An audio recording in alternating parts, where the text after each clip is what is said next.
sekarang apa aja? Yang pertama, teman-teman bisa melakukan yang namanya challenge ya. Kenapa? Karena orang itu sebenarnya naturalnya, aslinya ya, itu suka banget ditantang. Jadi orang-orang tuh ada yang namanya rasa kompetitif dan itu harus dikeluarkan kadang-kadang ya. Nah, kita bikin challenge nih teman-teman dan tujuannya ternyata itu bisa bikin brand kita ya itu lebih banyak dikenal orang. Jadi challenge itu sebenarnya juga free exposure gitu. Dan biasanya nggak terlalu mahal, bener nggak? Karena kita bisa kasih hadiahnya ya produk yang kita jual, bener nggak sih? Dan di sini ya kita pilih challenge yang unik dan mudah diingat nih supaya menimbulkan euforia atau apa ya momentum yang bikin orang tuh semangat dan wah bahagia banget, happy banget ngelakuin challenge-nya. Kayak contohnya ini ada challenge before after ya. Jadi setelah 30 hari pemakaian yuk diposting yuk mukanya before dan after gimana. Mungkin boleh skincare gitu ya.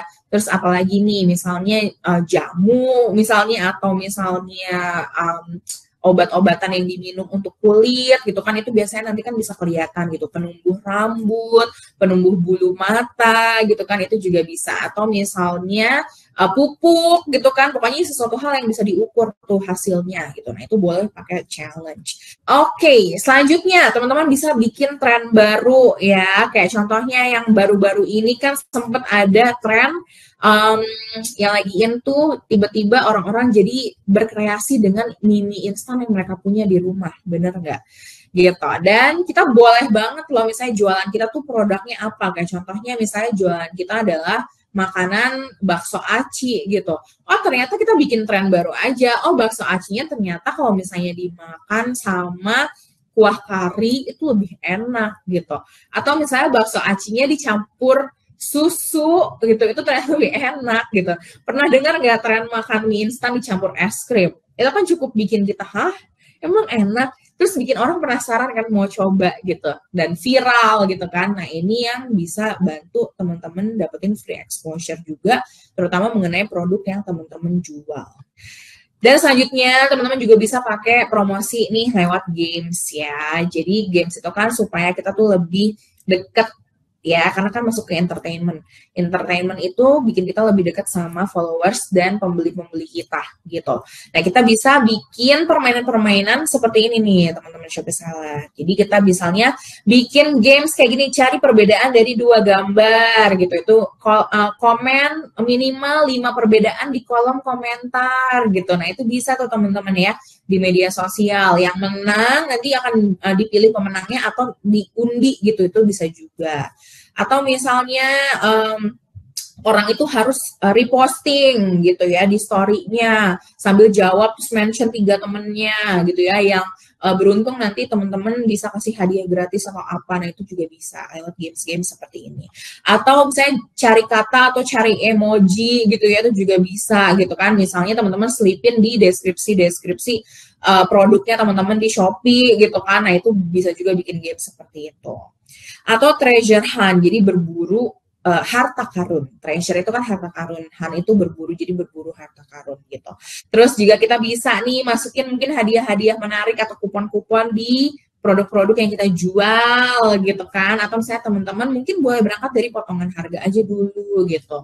Terus atau misalnya kayak gini nih, ini juga masuk ke dalam treasure hunt ya, yang mungkin sering kita temukan pada saat kita kecil ya, ketika belum banyak media sosial, jadi kalau beli sesuatu di kemasannya nanti dilihat atau digosok dulu gitu kan, itu juga masuk ke dalam treasure hunt. Nah kalau misalnya di produk kita, di toko kita ya sekarang ya kita mungkin bisa masukin kode-kode unik gitu ya, atau clue-clue di packaging kita gitu. Selanjutnya mystery box ya, ini juga bisa kita jadiin suatu strategi marketing unik ya. Kenapa? Karena itu tadi ya, ketika kita memancing rasa penasaran, orang-orang semakin tertarik. Makanya kalau misalnya teman-teman lihat video-video di YouTube ya, konten-konten mystery box itu kayaknya orang-orang hype banget. Kenapa? Karena penasarannya itu bisa bikin adrenalin tuh naik gitu ya teman-teman ya.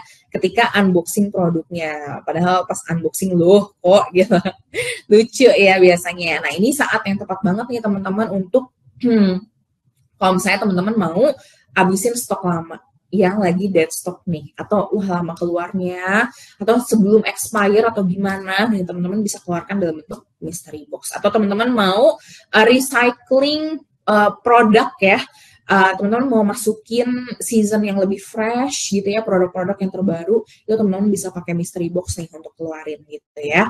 Dan di sini juga bisa ya tadi ya, kita bisa kasih voucher secara cuma-cuma gitu kalau misalnya contohnya orang itu posting di sosial medianya gitu, atau misalnya kamu masukin kartu ya, teman-teman Shopee masukin kartu yang ingetin pembelinya teman-teman untuk follow gitu ya akun sosial medianya teman-teman, dan kalau misalnya udah dikirim buktinya, terus berkesempatan untuk dapat voucher di potongan belanja di pembelian selanjutnya gitu. Nah itu juga bisa seperti itu gitu, kayak tadi juga ya yang mengikuti sosial media itu juga bisa. Dan selanjutnya ya, ini juga strategi marketing nih teman-teman, kita kasih merchandise yang bermanfaat. Kayak dulu kan kita sering lihat ya di mobil ada stiker-stiker, nah itu sebenarnya strategi marketing juga gitu. Nah selanjutnya strategi marketing apa lagi sih yang biasa sekarang kita temuin? Stiker kayak masih banyak juga ya teman-teman ya, ketika kita beli suatu produk dikasih stiker atau dikasih hadiah gratis gitu. Nah itu juga bisa tuh teman-teman, packaging yang bisa digunakan lagi, tapi dengan brand atau identitas toko kita. Nah, itu juga bisa teman-teman ya, karena itu masuk ke dalam strategi marketing juga gitu. Tapi ya kita harus pahamin lagi nih, produk kita tuh harus tepat sasaran dengan kebutuhan target pasar kita. Kayak contohnya, produk kita itu kan misalnya kecantikan nih teman-teman ya, kosmetik gitu. Berarti target pasar kita adalah perempuan gitu kan, ya udah kita cari merchandise-nya yang bermanfaat buat mereka gitu. Jadi jangan sampai nggak dipakai juga. Kayak ini contoh ada brand namanya Glossier, kalau di luar tuh dia kasih pouch gratis setiap pembelian gitu. Karena pouchnya bagus dan kualitas itu bagus ya, sampai dijual-jualin sama orang, padahal itu dapetnya gratis dari brandnya gitu. Jadi ini berhasil ya, dan bikin orang tuh jadi makin aware sama produknya. Orang-orang yang nggak beli Glossier jadi tahu gitu kan, ih kok pouchnya lucu sih, jadi pengen beli juga. Akhirnya yang tadinya awalnya beli pouchnya doang, jadi beli produknya lama-lama gitu. Nah ini juga masuk ke dalam strategi marketing gitu. Nah, yang terakhir ada loyalty program. Nah, ini teman-teman bisa teman-teman manfaatkan kalau misalnya teman-teman mengetahui nih, teman-teman banyak punya pelanggan atau pembeli yang belanja terus di tokonya teman-teman gitu. Pembeli yang jadi pelanggan maksudnya. Jadi pembeli yang udah belanja berulang-ulang kali dan itu ada banyak. Nah, teman-teman boleh nih pakai loyalty program.